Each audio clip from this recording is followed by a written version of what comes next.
10 filósofos que foram levados à loucura por suas próprias teorias. Filósofos são conhecidos por desafiar os limites do pensamento. Mas o que acontece quando a teoria começa a revidar? Nestes 10 casos, ideias abstratas não apenas moldaram visões de mundo, elas desmantelaram as mentes que as criaram, seja por uma obsessão com regressões infinitas, pela negação da realidade objetiva ou pela impossibilidade do livre-arbítrio. Esses pensadores levaram suas teorias a extremos tão radicais que acabaram distorcendo sua percepção de si mesmos, da sociedade ou da sanidade. Esta lista explora não apenas as vidas trágicas desses filósofos, mas também as próprias ideias que os levaram à ruína, delírio ou isolamento. 10. Georg Cantor. Infinito como um abismo pessoal. O homem que quase destruiu a matemática e a si mesmo. Georg Cantor revolucionou a matemática e a filosofia com seu trabalho sobre o infinito. Mas isso pode ter lhe custado a saúde mental. No final do século XIX, Cantor desenvolveu a teoria dos conjuntos e introduziu a ideia dos números transfinitos, afirmando que alguns infinitos são maiores que outros, um conceito que destruiu compreensões clássicas sobre quantidade. Seu argumento diagonal provou que o conjunto dos números reais é incontavelmente infinito, enquanto o conjunto dos números naturais é contavelmente infinito, introduzindo a ideia bizarra de hierarquias do infinito. Isso contrariava séculos de intuição e gerou resistência feroz de matemáticos como Leopold Kronecker, que o chamou de charlatão científico, e tentou bloquear seu avanço na carreira a todo custo. Mas as ideias de Cantor não abalaram apenas a matemática, elas abalaram sua própria psique. Ele passou a acreditar que fora escolhido por Deus para revelar a natureza do infinito, equiparando suas descobertas a uma revelação divina. À medida que sua confiança colidia com a rejeição da elite acadêmica, Cantor sofreu repetidos colapsos mentais, alternando entre momentos de clareza e episódios de pensamento delirante. Seus cadernos revelam ataques contra seus inimigos e especulações teológicas erráticas. Embora a matemática moderna se apoie nos fundamentos que ele criou, Cantor morreu isolado em um hospital psiquiátrico no ano de 1818, atormentado por uma teoria cujas implicações infinitas sobrecarregaram sua mente finita. 9. John Stuart Mill. Utilidade sem emoção. O utilitarismo de John Stuart Mill buscava estabelecer um quadro racional para a moralidade, baseado no princípio do maior bem para o maior número de pessoas. No entanto, sua formação foi quase desumana. Treinado desde a infância por seu pai, James Mill, e pelo amigo da família, Jeremy Bentham, Mill era submetido diariamente ao estudo de grego, latim, lógica, história e economia. Com apenas 8 anos, lia Platão. Aos 12, estudava economia política. Essa educação veio ao custo de seu desenvolvimento emocional. Sentimentos humanos, luto, tédio, admiração, eram tratados como variáveis a serem otimizadas ou descartadas. A vida de Mill tornou-se um exemplo do que acontece quando a mente é alimentada em excesso e o coração negligenciado. Aos 20 anos, Mill teve um colapso mental severo. Escreveu em sua autobiografia que, subitamente, deixou de encontrar alegria em qualquer coisa, questionando se alcançar a felicidade universal fazia sentido se ele próprio não conseguia senti-la. Toda a fundação sobre a qual minha vida estava construída desabou, refletiu depois. Ele recorreu à poesia de Wordsworth para reavivar sua vida emocional, um movimento profundamente irônico para alguém que havia reduzido a ética a uma equação matemática. Embora Mill tenha, posteriormente, reformulado o utilitarismo para incorporar a complexidade humana, seus escritos revelam um homem para sempre marcado por uma filosofia que valorizava a quantidade em detrimento da qualidade, e por uma infância que o ensinou a suprimir, em vez de vivenciar, a alegria. 8. Otto Weininger. Misoginia, voltada para si mesmo. O filósofo austríaco Otto Weininger publicou Sexo e Caráter, no ano de 1903, um texto controverso que tentou explicar toda a humanidade por meio de arquétipos rígidos de gênero. Ele acreditava que cada pessoa continha elementos dos princípios masculino, racional, moral, criativo, e feminino, emocional, antiético, passivo.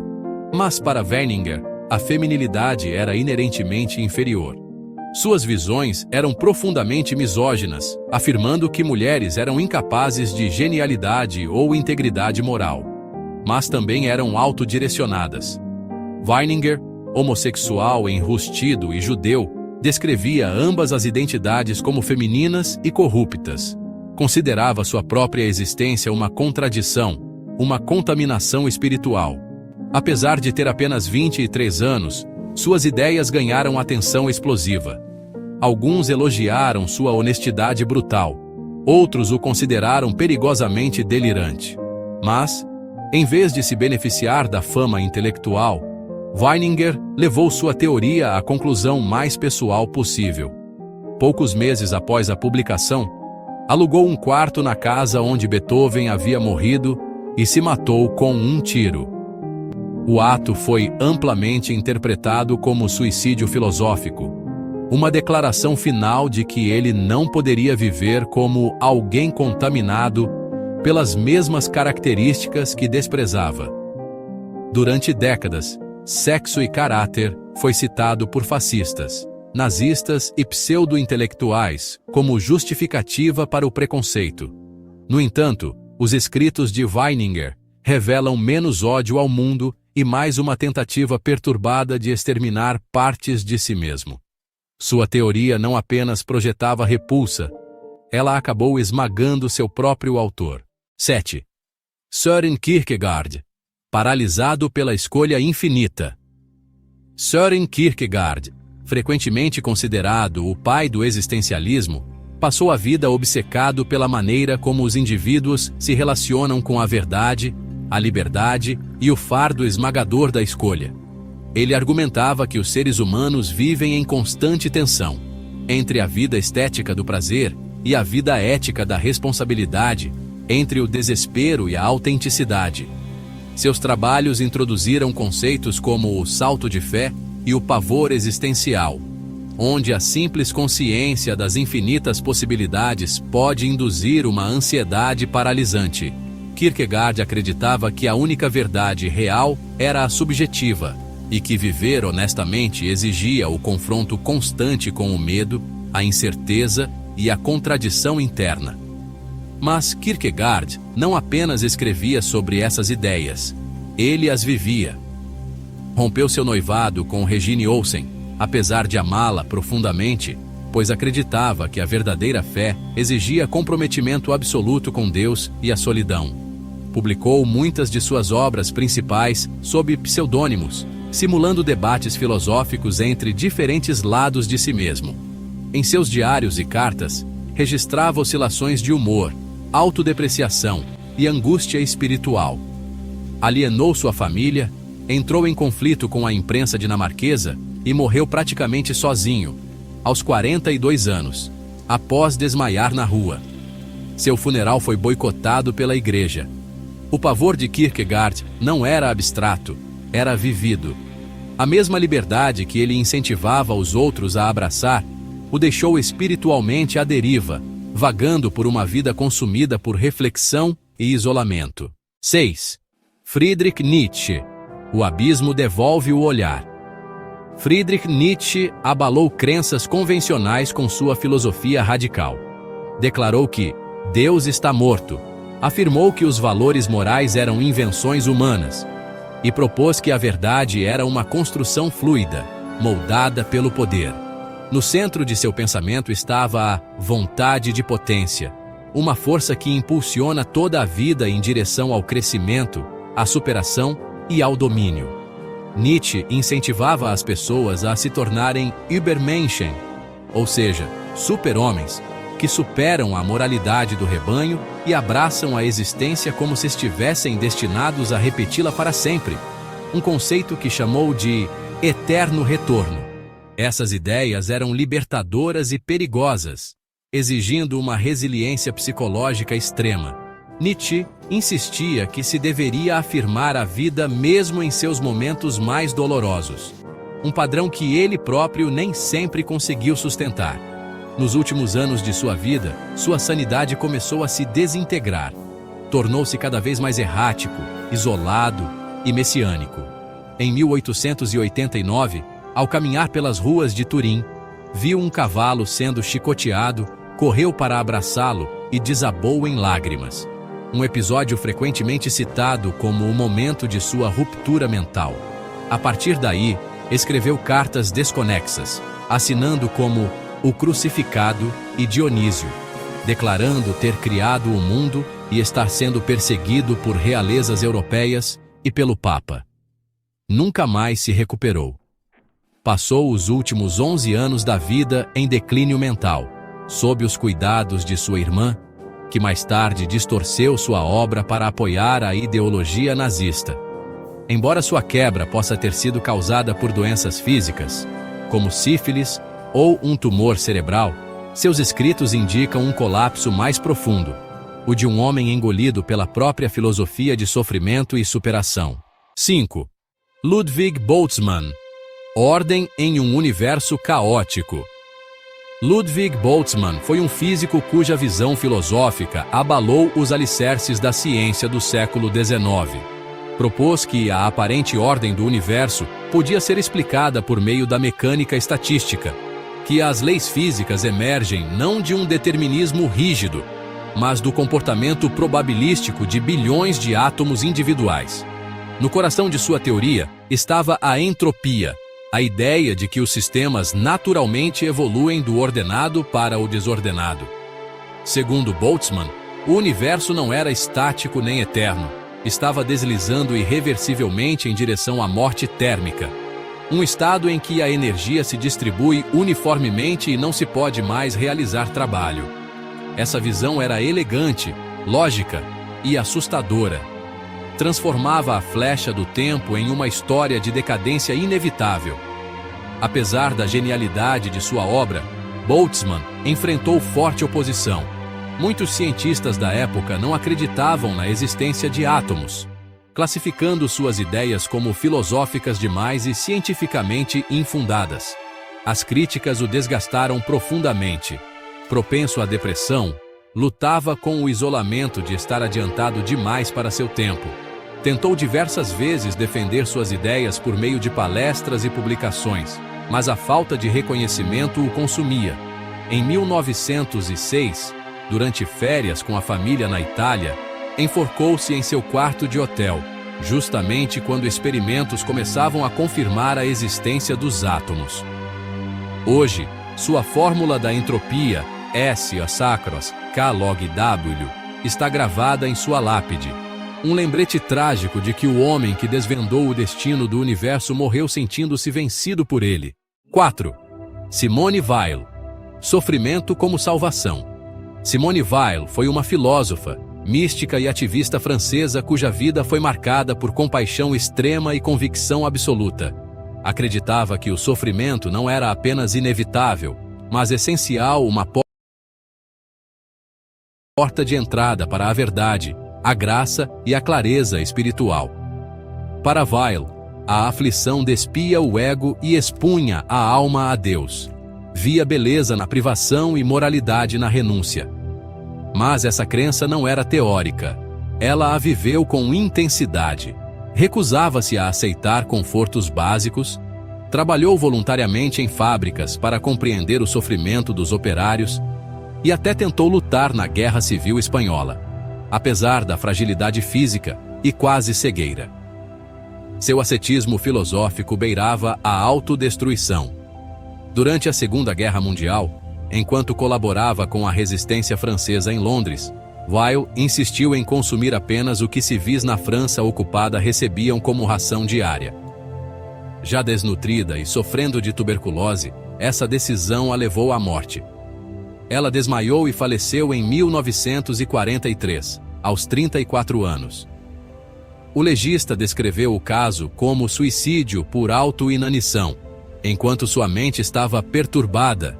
Mas Weil provavelmente via sua morte como um último ato de solidariedade espiritual, uma rejeição consciente do conforto, em um mundo corrompido pela injustiça. Para muitos, ela continua sendo um símbolo de empatia radical. Para outros, é um alerta sobre os perigos de levar a filosofia ao extremo. Em sua visão, sofrer não era fracassar, era compreender o divino. 3. Carlo Michel Stetter. A rejeição da persuasão. Carlo Michel Stetter, filósofo e poeta italiano, defendia que a maioria das pessoas vive de forma inautêntica, sustentada por retórica, a dependência de validação externa, rotina e distrações. Ele via essa existência como uma negação da morte e uma recusa em encarar o absurdo da vida. Sua resposta era a persuasão, um estado de autossuficiência completa, alcançado ao aceitar a mortalidade, rejeitar ilusões e fundamentar os próprios valores internamente. No entanto, em seus escritos, a persuasão não parecia apenas difícil, parecia inalcançável. A clareza que exigia era absoluta. Ele acreditava que até a esperança era um truque retórico que usamos para nos enganar sobre o controle e o significado da vida. Michel Stetter completou sua única obra importante, Persuasão e Retórica, em 1910, aos 23 anos de idade. No mesmo dia, usou um revólver para tirar a própria vida. Estudiosos debatem até hoje se seu suicídio foi um ato filosófico final, uma prova de que havia, de fato, rejeitado toda a retórica e abraçado a liberdade aterradora da persuasão.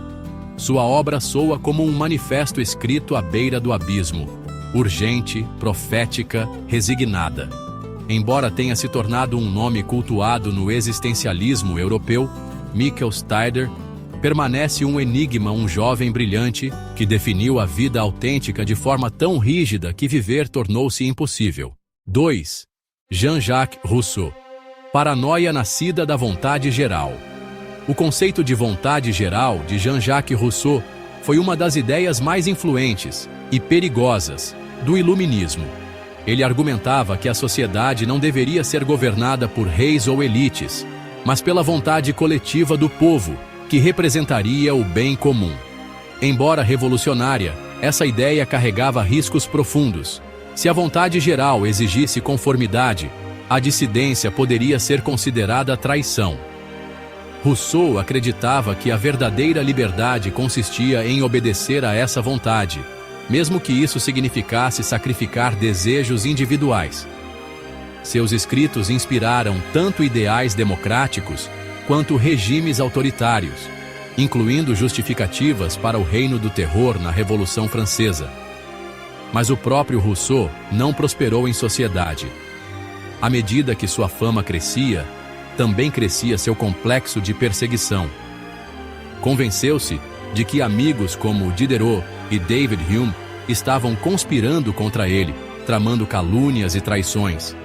Fugiu de Paris e passou a viver em quase completo isolamento, escrevendo obras autobiográficas que soam mais como defesas judiciais do que reflexões filosóficas. Em Devaneios de um Caminhante Solitário, obra composta pouco antes de sua morte, Rousseau descreve inimigos imaginários e vigilância constante. A mesma teoria que exaltava a unidade coletiva deixou-o incapaz de confiar em qualquer pessoa ao seu redor. Morreu sozinho, profundamente paranoico. Um homem que sonhou com uma sociedade guiada por propósitos compartilhados, mas que não conseguiu encontrar paz dentro dela. Sua mente brilhante e volátil foi consumida pelo mesmo contrato social que ajudou a definir. 1. Arthur Schopenhauer. A vida como sofrimento, a alegria como ilusão. Arthur Schopenhauer construiu toda a sua filosofia sobre uma premissa sombria: a vida é sofrimento. Ele acreditava que todos os seres são movidos por uma força cega e insaciável, que chamou de vontade, um impulso primordial para existir, consumir e se reproduzir. Segundo Schopenhauer, essa vontade era a raiz de toda a miséria. A felicidade não passava de uma ausência temporária de dor. Para ele, o otimismo era uma ilusão infantil, e a própria existência, um erro cósmico. A única saída era renunciar ao desejo, praticar o ascetismo e contemplar a beleza de forma desinteressada. Sua visão de mundo foi profundamente influenciada pelo budismo, embora filtrada por um pessimismo europeu feroz. A vida pessoal de Schopenhauer refletia sua filosofia. Era solitário, amargurado e misantrópico. Viveu cercado por poodles, que considerava mais agradáveis do que pessoas. Desprezava outros filósofos, especialmente Hegel. Escrevia textos misóginos violentos e, em um episódio notório, empurrou uma idosa escada abaixo durante uma discussão. Apesar de algum reconhecimento tardio, permaneceu convencido de que a maioria das pessoas era superficial, egoísta e absurda. Sua visão de mundo, centrada na vontade, exigia desapego emocional. Mas sua vida foi repleta de raiva e ressentimento. No fim, Schopenhauer não apenas descreveu a existência como sofrimento, ele viveu como se estivesse sendo punido continuamente por ela. Sua teoria, coesa e abrangente, tornou-se uma prisão da qual ele jamais conseguiu escapar. Em um mundo onde pensar é liberdade, esses filósofos provaram que, às vezes, a mente pode se tornar uma prisão.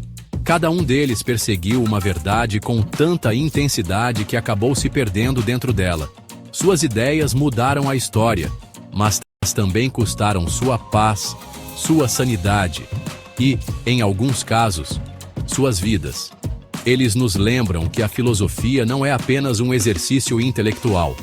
É um mergulho profundo na alma humana e nem sempre se emerge do abismo com segurança. Se você gostou desse mergulho pelas mentes mais brilhantes e mais atormentadas da história, curta o vídeo, compartilhe com quem ama pensar além dos limites e inscreva-se no canal para mais viagens pelas ideias que moldaram e abalaram o mundo. Até a próxima reflexão.